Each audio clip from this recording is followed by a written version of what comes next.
good friends and neighbours, I propose a toast to my son and his lovely fiancée. This, the most happiest of days. In less than an hour, they will be married. Yes, the wedding. Bardo. Arrived home yesterday morning and getting hitched today. Trust a sailor to know a quick way to tie the knot.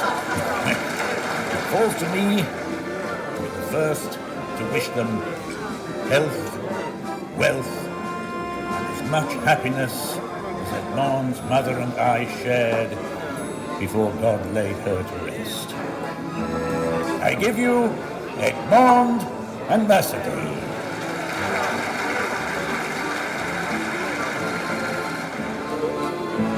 Edmond Dantes, Yes?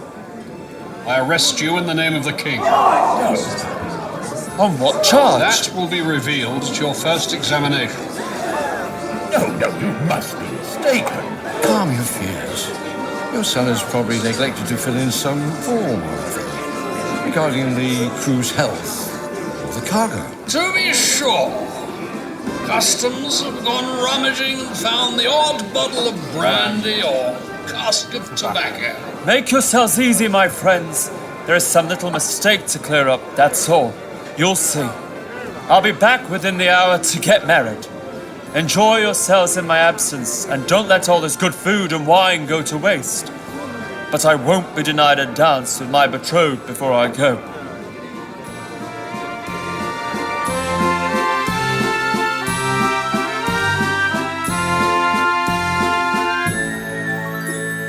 Here we stand, it's just like a dream of golden days.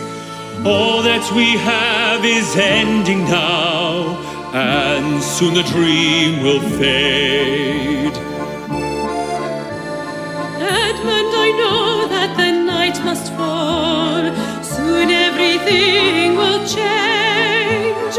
Only this time there'll be no more days. Nothing will be the same.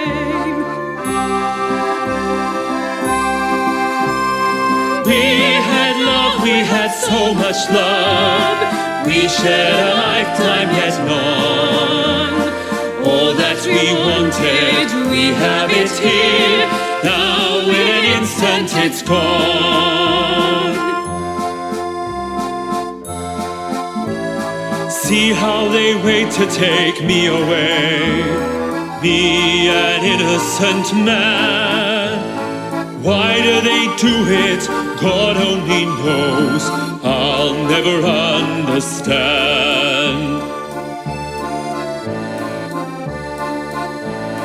Edmund, will I ever hold you again? Take me once more in your arms.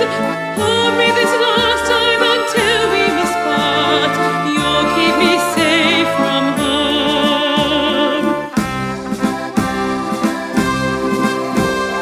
We had love, we had so much love.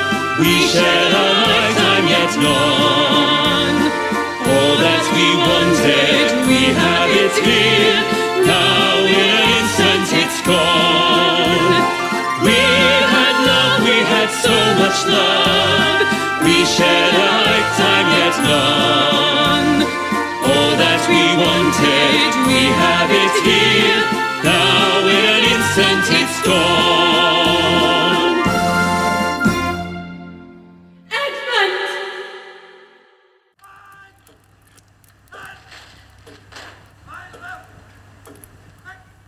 And that's the whole truth, sir. I believe you. You have been imprudent, but you were under orders from your captain. Give me your word to appear if required, and go and rejoin your friends. Extend my compliments to your lovely bride. I'm free to go then, sir. Yes, but first give me the letter. To whom is it addressed? To a Monsieur Notier in Paris. Wait, one moment. Monsieur Noitier, number 13, Rue Coqueron? Have you shown this letter to anyone? No one. Swear it! I swear. But what's the matter, sir? Things are more serious than I'd thought.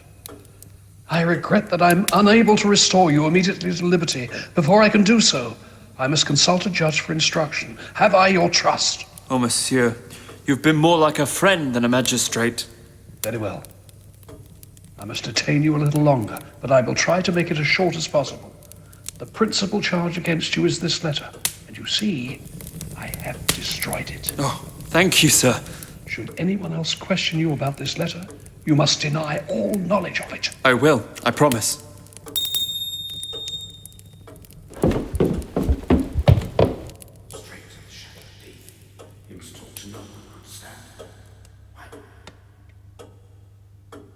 Go with them.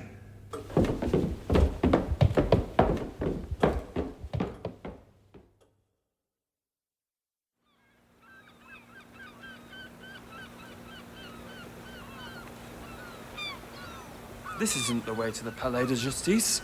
Where are you taking me? On a little rowboat trip. Not far. The Chateau d'If? But what are we going there for? That's only used for political prisoners. Come on now, don't give us any trouble. It must be a mistake. I have committed no crime. The magistrate, Monsieur Villefort. I'll take his legs.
Imprisoned without trial in the grim island fortress of the Chateau d'If off Marseille, Edmond Dantes has one last hope: the arrival of a new governor.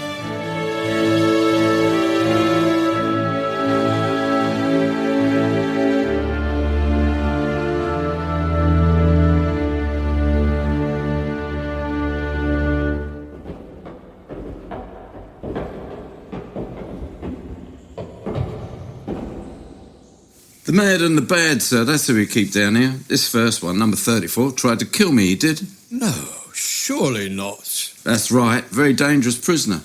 Further down there's an old priest who went mad 2 years ago, and he's quite harmless, and a bit of a card, sir, if you take my meaning. Well, I must see them both. It's my duty. Unlock the door.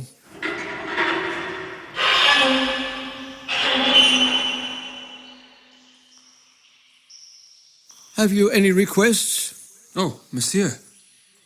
I ask for no favours, only a trial. Let me know what crime I have committed, try me for it, and if I'm guilty, let me be shot. But if I'm innocent, set me free. You're humble today. But didn't you attempt to kill Antoine here, your jailer? Sir, I never meant to harm him, but I'm going mad. I don't know what's happened to Mercedes, or even if my father's still alive. Tried to brain me, he did, with that there jug. Imagine what it's like for any man used to the freedom of the seas and sleeping under the stars to be buried alive down here, sharing damp straw with hungry rats, each day blurring into the next, forgotten, without hope. Who arrested you? The magistrate, Monsieur Villefort. Monsieur Villefort is no longer at Marseille. He is now at Toulouse. Can I rely on the notes he has left concerning you? Oh, yes. Monsieur Villefort was kind to me. If he was still at Marseille, I'm sure I would have been released. Well, be patient, young man, and I will see what can be done. A trial, sir. That's all I ask. Please, you must. I can only promise to look into your case, nothing more.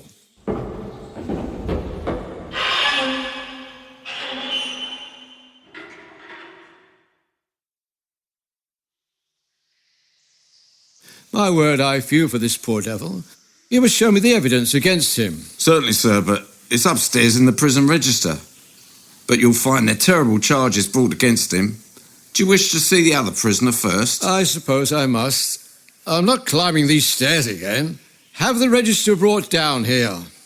You heard the governor at once.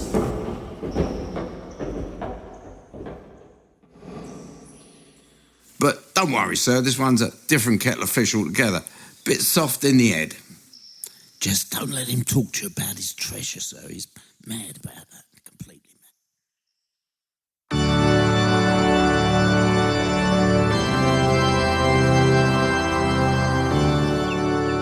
The light from the cell window falls on a sundial drawn on the wall, illuminating calculations similar to Einstein's E equals mc squared. Farrier, his tattered garments scarcely covering him, sits within the chalk circle and pentacle, drawing geometric lines, totally absorbed. He does not move at the sound of the door being unlocked. Whom do we have here, Antoine? Number 27, sir. Have you any requests? Request? When taking up a new appointment, it is my practice to visit all the prisoners in my charge. Oh, that's different. We shall reach an understanding, I hope. For 20 years, I worked in Rome as Cardinal Spada's secretary. I was arrested. Why? I know not. In 1811. Since then, I have demanded my liberty from the governments of Italy and France. Why France? You were arrested in Italy. At Piombino, but I presume that the Emperor Napoleon has realized the dreams of Machiavelli and Cesare Borgia to make the whole of Italy one vast kingdom. Monsieur, Providence has changed this gigantic plan you advocate so warmly. It is the only means of rendering Italy happy and independent. Oh, possibly. But I have not come to discuss politics, only to inquire if you have anything to complain of. Your food, for example. The food is the same as in other prisons. Very bad. The lodging is very unwholesome, but passable for a dungeon. But that is not what I would speak of. I have a secret to reveal of the greatest importance. For that reason, I am delighted to see you, although you have disturbed me in a most important calculation, which could possibly change Newton's laws. Would you allow me a few words in private? What you ask is impossible, monsieur. But I would speak to you of a large sum, amounting to 13 million. Unfortunately, I know what you are about to say. It concerns your treasure, does it not? So I could tell you that tale as well. I've had it dinned in my ears these past 5 years. Then you have been like the idols of Holy Writ, who have ears and hear not. The governor doesn't want your millions. Keep them yourself, till you're released. I'm not mad. The treasure I speak of really exists. I promise to lead you to it. If I deceive you, bring me back here again. I ask no more. Is the spot far from here? 100 leagues. It's not a bad idea. But what if every prisoner took it into his head to travel 100 leagues? Would not all the prisons very soon be empty? And this good fellow Antoine and I would be out of a job. I inquired if you are well fed. Swear to free me if what I tell you proves true, and I will stay here whilst you go to the spot. Come, are you well fed? Monsieur, you run no risk, for as I told you, I will stay here, so there is no risk of my escaping. You do not reply to my question. Nor you to mine. You will not accept my gold? Very well. I will keep it for myself. You refuse me liberty, God will deliver me. Well, what is he doing now? Counting his millions, sir.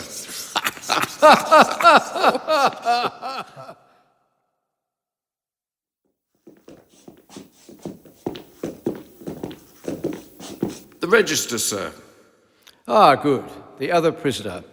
Let us see if Monsieur Villefort really thought so much of him. Last entry, sir, number 34. Ha! The young rogue. Listen to this. Edmond Dantes, violent Bonapartist, took an active part in the return from Elba. The greatest watchfulness and care to be exercised.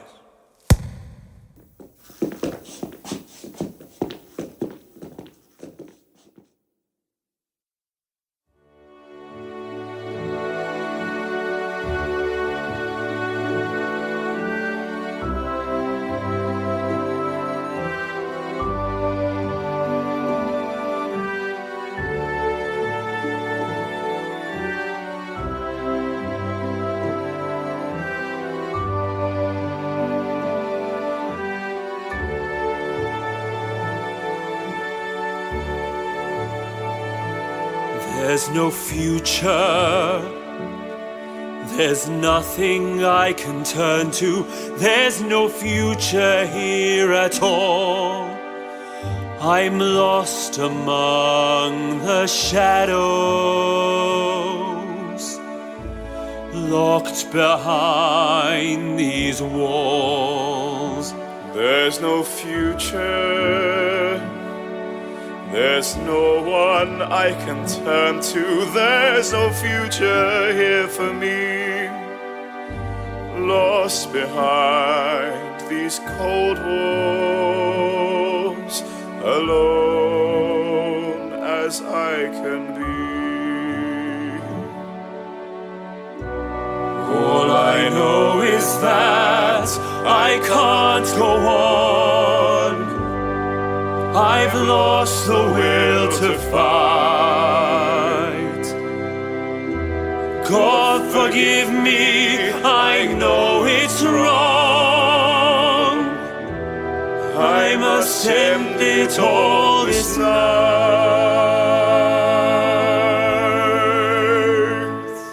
There's no future.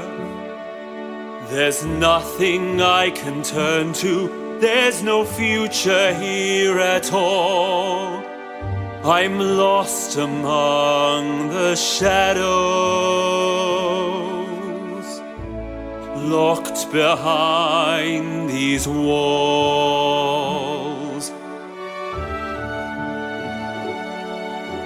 In Dante's cell beneath the date 30th of June 1815, chalked on the wall are scores of tally marks equal to the months and years gone by. Dantes is visibly aged, bearded, with tattered clothes and bare feet.